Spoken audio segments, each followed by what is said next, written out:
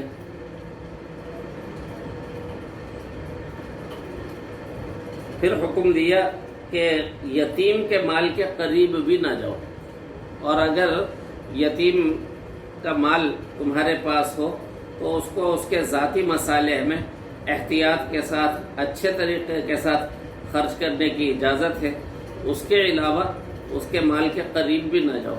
فرمایا ان الذین یاکلون اموال الیتامی ظلما انما یاکلون فی بطونہم نارا، جو یتیموں کا مال ظلماً ہڑپ کر جاتے ہیں تو وہ اپنے پیٹ میں جہنم کی آگ بھر رہے ہیں۔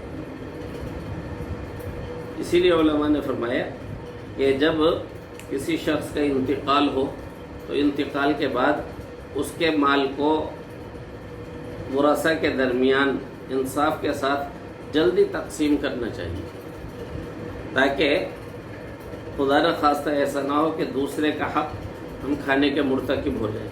اور اگر کوئی نابالغ ہے پھر تو بہت ہی احتیاط کرنے کی ضرورت ہے، حضرت مفتی محمد شفیع صاحب رحمۃ اللہ علیہ، مفتی اعظم پاکستان، معارف القرآن کے مصنف،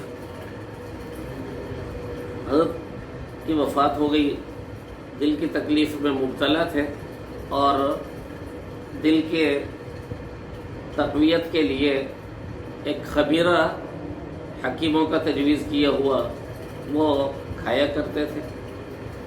جب حضرت کی وفات ہو گئی اور جنازہ پڑھانے کے لیے حضرت ڈاکٹر عبدالحی عارفی صاحب رحمۃ اللہ علیہ، اسوہ رسول اکرم کے مصنف، وہ تشریف لائے، تو حضرت بھی عمر رسیدہ تھے اور بیمار تھے۔